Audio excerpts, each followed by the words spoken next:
Coming to you from Studio A here at Proven Winners Color Choice Shrubs. It's the right place for plantalizing dialogue, the Gardening Simplified Show with Stacy Hervella, me, Rick Weist, and our engineer and producer, Adriana Robinson. All right, the golden age of plant breeding. It's had an impact on the foliage or houseplant industry. We've talked about how we're living in the golden age of plant breeding, and take a variety of houseplant or foliage plant that now has a plethora of varieties. Pothos, devil's ivy, easy to grow. Used to be we just had golden pothos, but now we've got Cebu blue, and we've got jade and marble queen and pearls and jade and all sorts of varieties. As a matter of fact, Proven Winners Leaf Joy has Beautiful. I didn't make that pun up. Beautiful, these cascading pothos, off to Oz pothos. I love it. Enjoy and Cebu blue. So it's great. Or if you look at a houseplant like Sansevieria, snake plant, so many different varieties. Leaf Joy, Proven Winners, has tiger shark snake plant. But I remember when I used to be in the industry and we would ship up Sansevierias from down south and take the bags off. Many times I had difficulty distinguishing between the varieties by sight, just subtle differences, but so many varieties. And so we do live in the golden age of plant breeding, and houseplants are no different. Now, houseplants are natural to talk about this time of the year because we spend a lot of time indoors. And the Nordic concept of, and I'm going to look at it phonetically here, Stacy, Friluftsliv. Oh. I looked it up. Okay. From a professor who said that is the way to pronounce it, Friluftsliv, or free air life. In other words, a Nordic concept that emphasizes the importance of being outdoors and finding something that you love in every season. And of course, Stacy, this time of the year, houseplants, foliage plants are definitely a mood enhancer. Well, you know, if you don't have your houseplants, you have much fewer options if you're just counting on the outdoors. So it's nice to have houseplants and something to brighten your day indoors. And, you know, I don't think I have said this on the show before, but when I was in horticulture school, I was obsessed with houseplants. And this was years ago. This was before Instagram or anything like that, right? Mm-hmm. And I was interviewing for my dream internship. I wanted it so bad. They had an amazing plant collection. I wanted this job so bad. And in the interview, I told these two older men who were interviewing me that my dream was to bring about a houseplant revolution like in the 70s. Wow. They laughed at me. They literally laughed at me. They laughed at me and they said, that will never happen. So I'm not trying to hijack the houseplant conversation here, but I do just want to say, believe in yourself. Never listen to anyone who tells you that it's not possible. Because here we are in a golden age of plant breeding, in a whole revolution of houseplants. And I think those two things kind of play into each other, because the golden age of plant breeding is driving people want more. They want something new, and they want to keep adding to their collection, and they really form bonds. And I love that what's happening with houseplants is what's kind of always been happening in home decor, where people go to a store and they fall in love with something and they have to have it. Good for you. I love that. That is inspirational. It really is. And yes, I was in the industry, working in the industry 2018, 19, and then COVID hit. Unbelievable, the surge and the interest in houseplants. So you were right on. I was. And I kick myself frequently for listening to them and being discouraged by their negativity. So this is my message to everyone, whether it's houseplants or anything else in life, believe in yourself. Do you predict football scores? Because I'd like to make a little money. I am not touching that one, except to say that all of my mojo is going straight to the Lions right now. All right. You bet. Go Lions. All right. So houseplants, we understand they're a mood enhancer, especially at this time of the year. You read all kinds of stories about how houseplants are good for you. They clean the air, et cetera, et cetera. I was thinking, what about the flip side of the coin? And I found an interesting study. In other words, what about bad plants? Ooh. Neglected plants with browning leaves can have worse effects on mental health than having no plants at all, according to researchers at the University of, I think it's Reading or Reading, not sure, and the Royal Horticultural Society. The study, published in the Building and Environmental Journal, studied the effect of 12 indoor plants on mental well-being. So they're saying, great, houseplants, clean the air, great for your mood.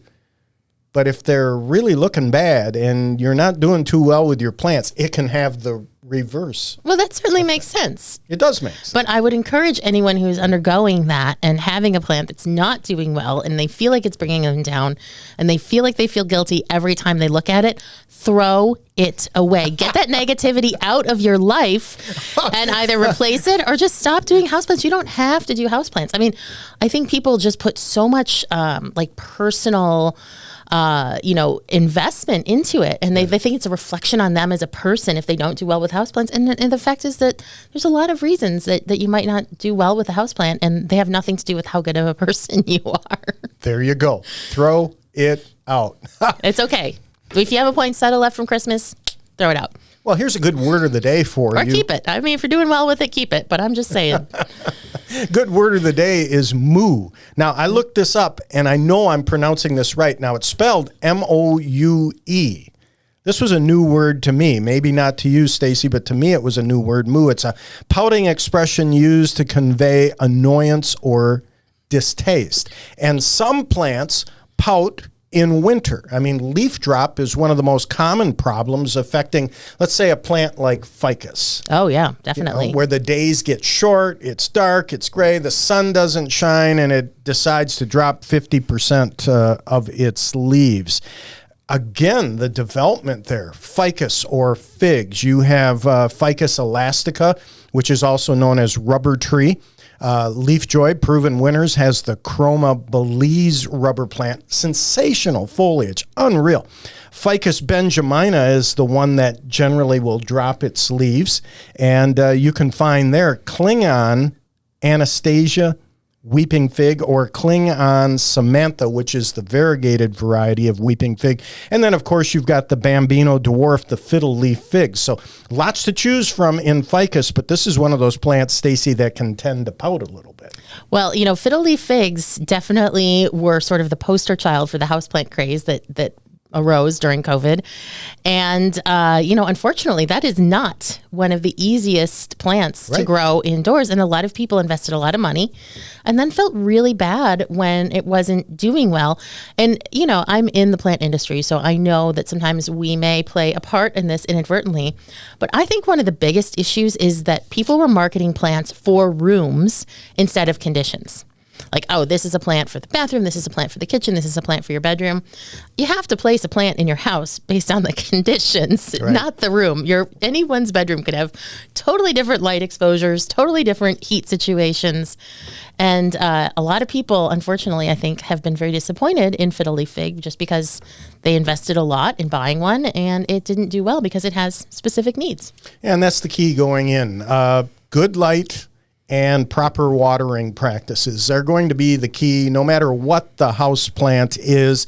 The people who make the mistake of watering frequently just a little bit, the upper soil is wet all the time, the root ball is dust dry, and of course that plant tends to struggle. Here's a limerick, very short, okay? But I write these things while I'm relaxing in my Rick liner. So here you go. I'll continue to be encouraging, even though my plants are embarrassing. I nurture, coddle, even scold as I manage the household. Sometimes it's tough plant parenting. That's true. It can be tough plant parenting. But so many great varieties to choose from. We've talked about the house plant of the year, Mythic Dragonite, the Alocasia.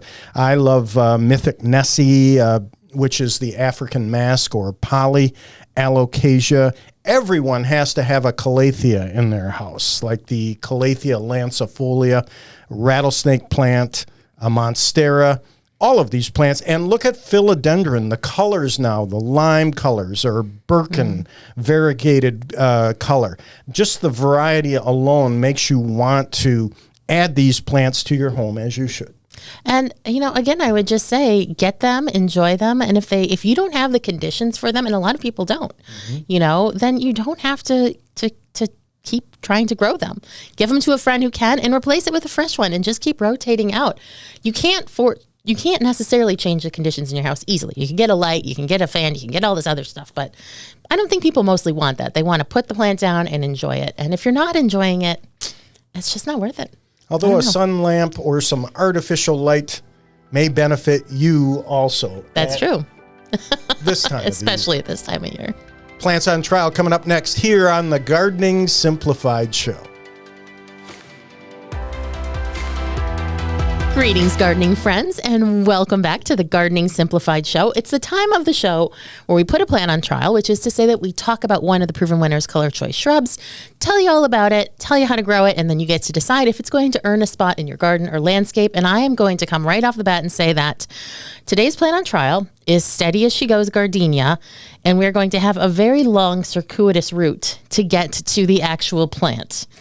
Because, I like to pick the plant on trial based on the theme. Today's theme is about houseplants. And Proven Winners color choice shrubs are not houseplants. They're landscape and garden plants. But a couple of the varieties in our line are plants that are sometimes grown as houseplants. And so I wanted to take this opportunity to talk about gardenias in general. Hopefully I'll finish up in time to actually get back to Steady as She Goes gardenia. This is not a houseplant. This is not even a plant that you will see sold as a houseplant. But I do happen to know that gardenias as indoor plants have broken many a heart and spirit. Oh, that's what I was going to say. First of all, circuitous, or however you said that. Yeah, that's circuitous, yeah. Good word. Yeah, it's good like I'm going to take a long roundabout way to get there if I get there at all. But I'm going to try. Really good. I'll work on pronouncing that one. and then, yeah, good. And then as far as gardenias are concerned, yes, being in the garden center industry for years, it makes the hair stand up on the back of my neck because they arrive at a garden center in pristine condition. They are so gorgeous. And that's where everything the wheels start to come off. It's true. And who can resist a gardenia? Now, if you aren't familiar with gardenias, and I hope you are, whether it is from attempting to grow them indoors or a nice trip to the south, or maybe you are one of our warm climate listeners and you are fortunate enough to grow gardenia in your yard, the fragrance of a gardenia flower is one of my all-time absolute favorite plant fragrances. There's nothing like it. It's knock your socks off. It's unreal. It's a beautiful fragrance. I find it less polarizing than a lot of other plant fragrances that people may or may not like. And it has these beautiful white flowers with this amazing fragrance, glossy green foliage, especially on one that just came in from, someplace down south where it's been all shined. And they are irresistible. But, a lot of people wonder if they can grow one of our shrubs indoors. And every year I hear from so many gardeners who are like, oh, I really love Pinky Winky hydrangea, but I live in an apartment and can I grow it indoors? And when you say no, they're kind of like, well, why? And the thing is that the more cold tolerant a plant is, the less likely it is going to do well indoors. Right. Agree. And a lot of people don't think that about gardenias. Now, gardenias are not a hardy plant. It wouldn't really be considered super hardy. They're hardy down to USDA Zone 7, some varieties even to Zone 8. But the reason for this issue is because when you have plants that's the coldest temperature that they can tolerate, it really indicates that they need cooler weather than you can provide in your house. It kind of is like the condition. So think about what's happening right now in the South, right? No, they've had a cold snap too, as we have, but it's not, 65 degrees with blasts of heat coming out. Right.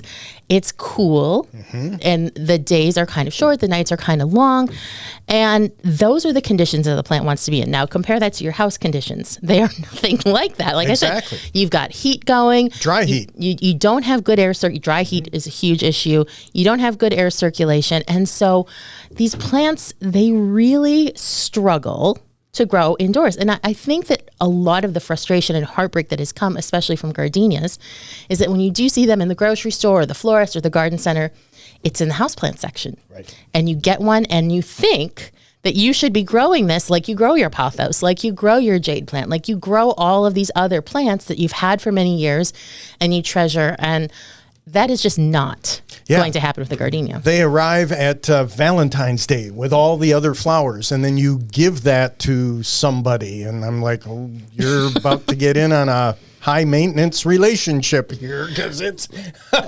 difficult to grow. I mean, it's. I look at it, Stacy. It's like it's a broadleaf evergreen. How am I going to grow that inside? Exactly, and that's a really good way to look at it. Now, one of the issues, of course, especially with Valentine's Day, is you're buying this for someone you love, and you think, oh, my sweetheart, they love gardenias, or this reminds me of this wonderful trip we took to somewhere in the South when they were in bloom, or whatever. And then you give it to them, and then it fails, not through any fault of your sweetheart. It just doesn't want to be in the house. And so I think that, by all means, buy that gardenia for your sweetheart, buy that gardenia for yourself. But don't plan to grow it as a long-term houseplant. Treat it like a gift plant. Treat it like you would a poinsettia. Treat it like you would an Easter lily. It's a good point. Whatever those plants that you regularly buy and enjoy indoors, like those little primroses that start to come out in spring, just treat it as a temporary plant that you can enjoy while you have it. And then, when it starts to get stressed, which is probably, depending on your conditions, going to be in about 3-ish weeks, I would guess. You were going to say 3 days. I mean, usually, depending on the gardenia, you should be able to get a little more out of that. Although, the biggest issue I think that people have with gardenias is bud drop. Yes. And so you have to think again about what the gardenia has been through. It's just been down in this lovely greenhouse somewhere in Florida or Texas. It gets packed onto a truck, and then it comes to your house. And again, your heat's running. There's no air circulation. It doesn't have nice bright light. It's much drier than it needs to be. And I have found that probably the biggest issue with gardenias indoors with that bud drop is frequent gusts of cold air. So if you put it near a front door or any place where you're getting like that really dramatic difference in temperature. Oh, they do not like cold drafts. And I'm not talking Budweiser or Heineken. But don't put that in them either. But the bud drop thing, yes, Stacy. And then what happens is we run for the watering can, pour on more water, and we speed up the process. Yes. And I've heard people say, oh, well, I had this gardenia. It wasn't doing well. So I started putting coffee in it because I heard gardenias like acidic soil. Oh. Yeah, don't do that either. So anyway, all of this is to say you won't see Steady as She Goes gardenia for sale at the florist, at the grocery store. But if you live in USDA Zone 7 or warmer, this is a plant that you could consider adding to your garden. And if you are someone who can only enjoy gardenias indoors, again, don't beat yourself up over the fact that they aren't doing well. It is not you. If you have a conservatory, if you have a greenhouse, maybe. But under normal household conditions, that gardenia is just not going to do well long term. So get it, enjoy it while it lasts, and then move on without beating yourself up over it. But if you can grow it outdoors, Steady as She Goes is an excellent variety because it is a continuous blooming gardenia. Wow, beautiful. Now, most gardenias in the South bloom in spring, and then it's done. They can't really continue to bloom once the weather starts getting really, really hot. They just kind of shut down, and they still look beautiful because they have that gorgeous glossy foliage. But this one will actually bloom all the way up until frost, even up into zone 10. Wow. So more of what makes gardenias so great, that amazing fragrance. And just imagine that fragrance, on a hot summer night when it's really humid and it's just permeating the air. And that's not something that you could normally do with more conventional gardenias. Yeah, that's true. And if you move it inside and you're living up north like we do, I really think an unheated room that is brightly lit probably is a better way to go than a heated room where the temperatures are cooler over winter, or in the bathroom if you're a person who takes lots of showers. But other than that, it's probably going to be a little bit of struggle. But boy, is it worth it for the fragrance of those flowers? Yeah, and enjoy it while you can, or get yourself a gardenia perfume, which is what I did, and I love my gardenia perfume. But because I'm a gardener, I'm so literal. I feel like I can only wear it when gardenias would be in bloom. Otherwise, it's out of place. So that's my own issue. To tell you, I'm on some kind of rant today. But let's just talk briefly about conditions for growing gardenia, because even if you're trying to grow it indoors, this will help you be successful. Now, though the plants themselves are heat tolerant, they want cool, moist, well-drained soil. This is not a plant that you can put in a parking lot. This is not a plant that you're going to plant next to your sidewalk or driveway or someplace where there's a lot of heat coming off of concrete areas. This is definitely a plant for something that is more like protected. Sure. You don't want to plant too close under a tree because the roots could be an issue, but you want some shade. Again, you want regular moisture. This is a plant that's not drought tolerant by a long shot, if you didn't guess from our rant of trying to grow it indoors. So cool, moist, acidic soil, absolutely imperative. Mulch is a very good idea because that will, again, help keep those roots cool and moist and help keep the soil pH in a nice range. And it can take sun or shade. But the hotter the climate, the more shade it's going to want, again, to keep those roots nice and cool. And it doesn't really need much pruning. It is deer resistant. And steady as she goes reaches about 3 to 5 feet tall and 4 to 7 feet wide. Wow. Yeah, so it's definitely one of those shorter than wide plants. But a great plant for if you are lucky enough to live in a climate where you can grow it. Just one of those really memorable plants. And I would just remind our warm climate gardeners who wish they could grow lilac, we wish we could grow gardenia. There you go. Yeah, I love it. I love it. Give it a try. May the florist be with you. Indeed. We're going to take a little break. When we come back, we'll be answering your garden questions. So please stay tuned. Greetings, gardening friends, and welcome back to the Gardening Simplified Show. It's the time of the show where we answer your gardening questions. And I know people have a lot of gardening questions. They're thinking about things that happened last year, thinking about what's going to happen ahead. So if you have a question, you can always reach us at gardeningsimplifiedonair.com. We've got a contact form there. We also take your questions on our YouTube channel or on Instagram. So there's lots and lots of ways to reach us with your questions. Now, of course, not all questions can be easily answered on air. Some of them have a lot of background, and that makes it a little bit tricky. So if not, you can always reach us on the Proven Winners website or provenwinnerscolorchoice.com if you need an answer more quickly and we don't get to your question on air. So what do we got in the mailbag this week? Well, Stacy Marla writes to us, and I love this question because it's about our topic last week, layering your landscape. I also learned that I say layer or layering strange. You did? According to the comments. Yes. Really? Yeah. And I know I talk funny. I've got this weird, I don't know. But all right, I didn't notice. I have to confess. Thank you. I appreciate that. Anyhow, I have a question about layered gardening and watering. I moved into a brand new house last year, and the backyard has a large space in front of a hedgerow. I want to start landscaping, and I've been doing my research on what to plant, prep the ground with mulch, and I plan on a few large evergreens in the back to help anchor the space, medium-sized perennial shrubs and grasses in the middle, and then some flowering perennials and annuals towards the front. I can't afford to do this all at once. That makes sense, Marla, and I hope to add a little each year. I have drip irrigation in this space. That's great. So here's what Marla's asking. Those first-year plants need more water to get established. How do I plant in a manner that allows me to add to my landscape without drowning the previous year's plants? Boy, that's, and not having to drag out the hose and augment water all the time. It's a great question, Marla. Anytime you can avoid dragging out the hose, I am in full support because that is not fun. So this is a good question. And I do just want to first of all say that it is absolutely true that plants that are getting established need more water.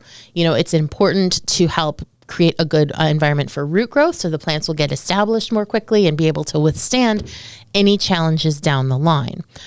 But, just because a plant needs more water its first year doesn't necessarily mean that extra water or sufficient water isn't a good thing later on in its life. Mm-hmm. Even if a plant is drought tolerant, that doesn't mean it's not okay if it gets a little extra water, especially if your soil has reasonably good drainage. Exactly. Which is to say it doesn't hold on to water for long periods. And the way that you can check if your soil is well drained is just dig a hole like the size you would plant for like a 2-gallon or 3-gallon shrub would be a good size, not too big. Fill it up with water. Walk away, come back in 15 minutes, give it a look, see how much water is left in it, come back in another 15 minutes. If after that 30 minutes, the water is essentially drained out, you've got perfectly good well-drained soil. Perfect. Exactly. Yeah. So in that case, you really won't have to worry about all that extra water. It's not considered extra water to the plant. It's just considered sufficient water. So I don't necessarily know. I don't know what kind of soil you have, Marla, but I don't think that this is as big of an issue as she might be concerned that it is. And again, unless the soil is very heavy clay and drains very, very slowly, or you're planting cactus or succulents or things that really can't take all that extra moisture.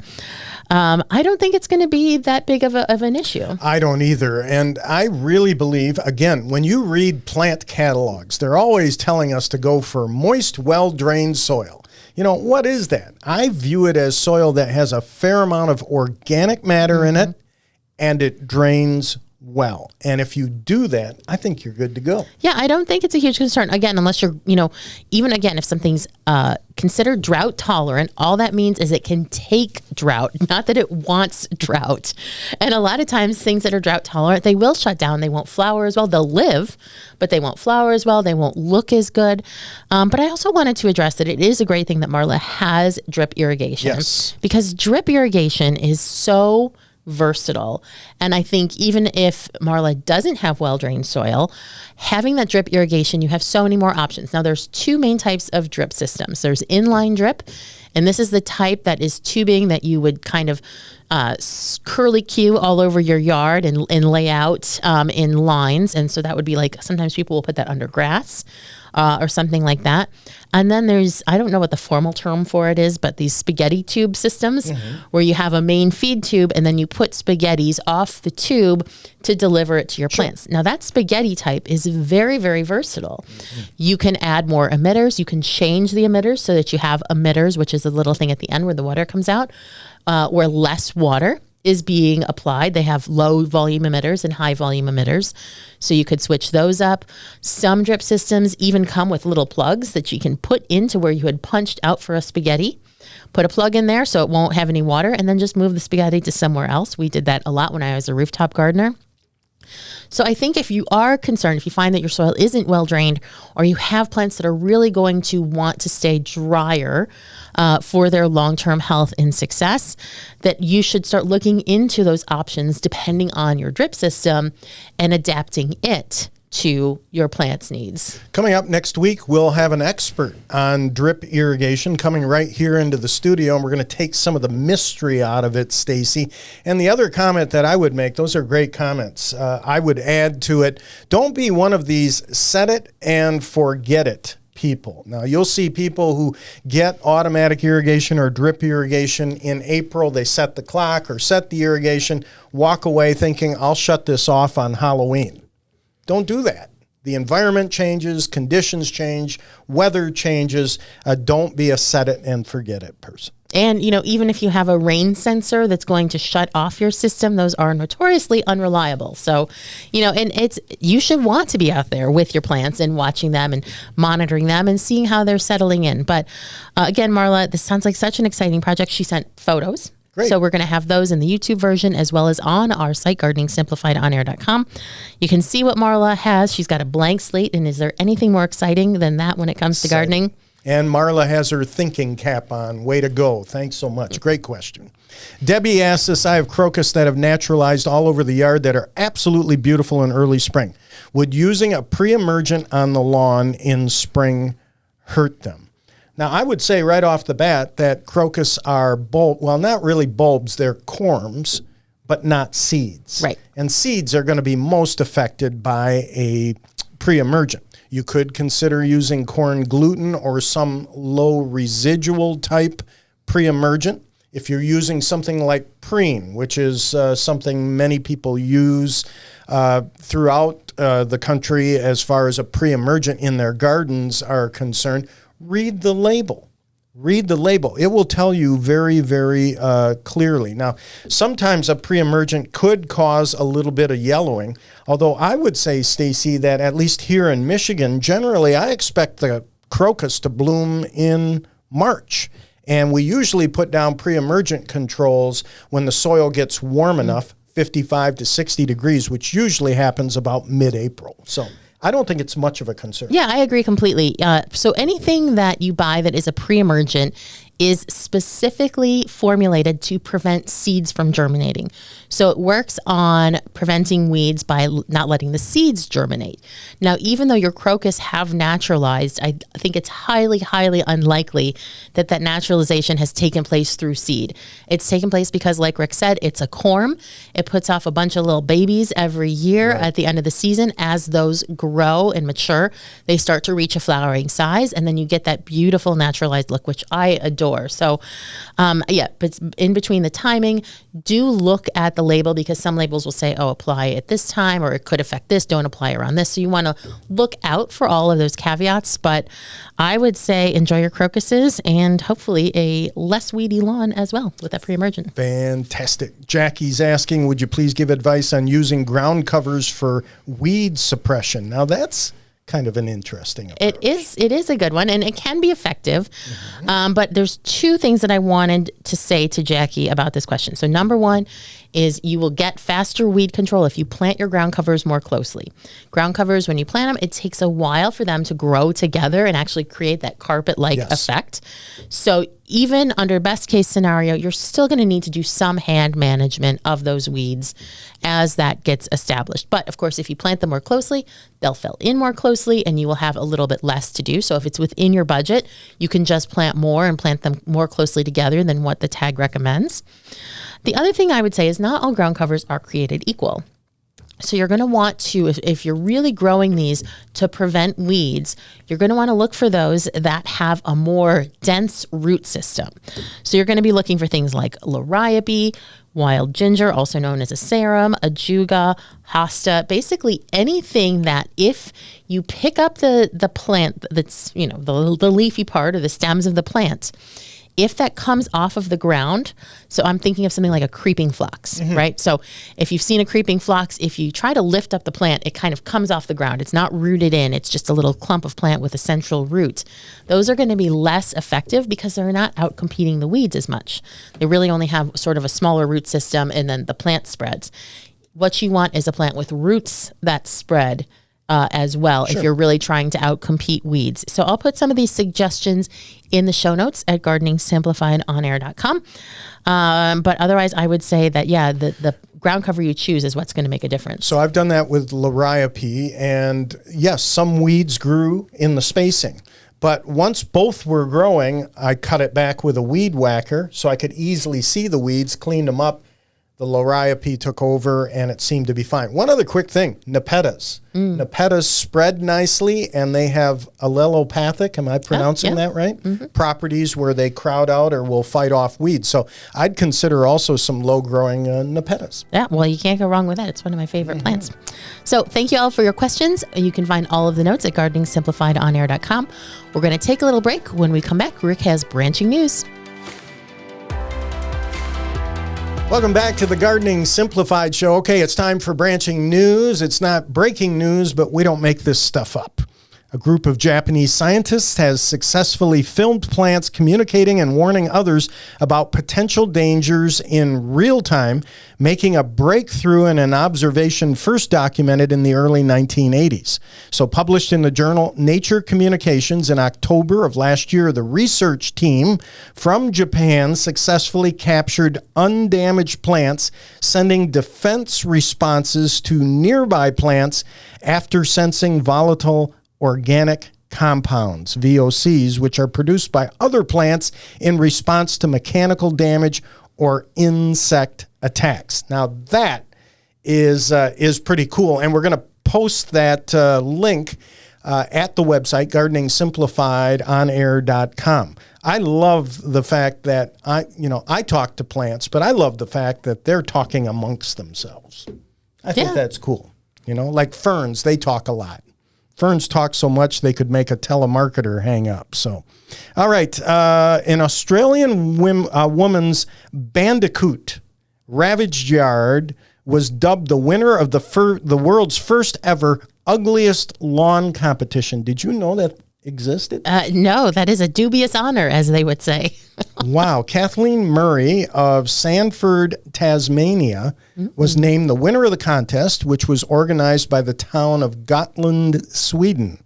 Gotland started the contest 2 years ago to encourage locals to conserve water amid a near disastrous drought in the town. And this whole thing went global, and now they sponsor the world's worst lawn. Pretty interesting. And she has her lawn features sparse patches of yellow grass, shriveled plants, dry divots caused by the local bandicoots. So bandicoots, I guess, love digging, and that's how they find their favorite food. So she has a bandicoot problem. Wow, that is an interesting problem to have. I mean, I have a terrible looking lawn and I do not have bandicoots, so. Well, I fought the lawn and the lawn won, which, by the way, Sonny Curtis of the Crickets wrote that song, and the Bobby Fuller Four made it famous in 1965. I fought the law and the law won. Right. All right. I remember that song. I mean, I wasn't around in 1965, but I remember hearing it as a kid and really liking it. I was. Guard from Above, a Dutch company renowned for its innovative drone designs, has unveiled the Evolution Eagle. Now, I'd like to get one of these for you, Stacy, because you love birds. You're an expert on birds, and they created this drone that looks exactly like an eagle. Whoa. You can fly that thing around. A cutting-edge covert surveillance platform tailored to military needs and inspired by the elegance of nature. So it's a strategic masterpiece. And this thing is quiet, too. I guess it can just swoop right in. You know, of course, it doesn't have to flap its wings. It's got these little propellers, and it takes off, and goodness, this would be a fun thing to own. I think I'd like one of these. I feel like they should have modeled it after an owl, because owls are much more silent in flight than other birds of prey. But, you know, also the thing is, you know, anytime you have anything mimicking a bird of prey, it's still going to scare the pants off all the other poor birds. So. Well, you know, I guess it was a good idea to pick an eagle. I was doing some reading that said that an eagle's eye is pretty similar to in size to the average human, which is really cool. But their eyesight is 4 to 8 times better than human eyesight. Yeah, I was at a bird of prey demonstration last season, and they said that it was akin to us being able to see a mouse at the other end of the football field perfectly in focus. Wow. Well, it makes sense. I've never seen an eagle with glasses. Have you? I haven't. This is a sad story. $20,000 worth of bonsai trees, some of them over 100 years old, were stolen from free volunteer-run California garden. 8 stolen trees may sound like a small number, but some of those trees are over 100 years old. I mean, now that is sad. This is Lake Merritt in Oakland, California. So a bizarre burglary there, including some cypress trees that, again, well over 100 years old, stolen. So they took off. And I guess this, you know, they're saying that the theft of bonsai trees is becoming a real problem around the world. Recently, nurseries in Southern California, Seattle, Japan have all been hit.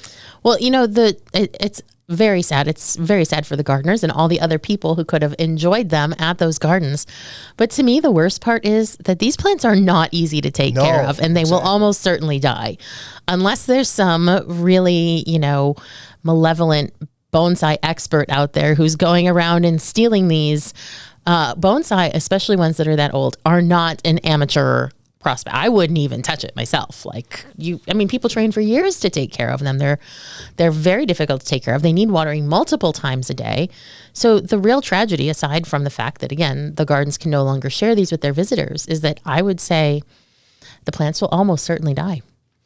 Sorry to be even more of a downer, but just if you had it in your mind that you were going to steal a bonsai and make it your own, you probably don't have the skills to do that. This thief going around stealing these bonsai plants, is he being circuitous? I don't know. It depends on their approach. I'm just trying to use that word in my vocabulary now, make it a regular part of my vocabulary. Okay. As temperatures across the nation are rising at an alarming rate in Sweden, they have moved their national pastime indoors. So I don't know if you've ever heard of the Torsby Ski Tunnel, but it's arguably the largest man-made monument to Sweden's ongoing battle against the effects of global warming. So you can ski indoors. Let's see, it's 1.3 kilometers long, so that's a little more than 3/4 of a mile. You can cross-country ski throughout the year, and they just moved it indoors. They're saying, well, we have warmer temperatures, but we love skiing, so let's move it indoors. Wow. That's fascinating. I'd love to try that. I really would. I tried skiing, but it was all downhill from there. It didn't work out so well. Living on the frozen tundra. I'm going to add with that. Bon foliage, my friends, until we weed again. It's been fun, Stacey. It has been really fun, and I feel like it's been an uncharacteristic show. We've had some I never want to discourage anybody. And so I hope my gardenia rant there didn't discourage people. But I also want people to not blame themselves. And it's a real problem for me when people blame themselves for things that didn't go as planned. Because really, gardening is not about having like a special skill or a special knack. It's about having the information you need to make the right decisions for your plants. And that's what we try to do here. And just because you didn't have that and the plant didn't work out so well doesn't mean that it's you. It's them. Well, so, I don't know. I feel better now. Okay, good. You feel better, Adriana? We all feel better. Good. I hope that, except for the bonsai thief, not them.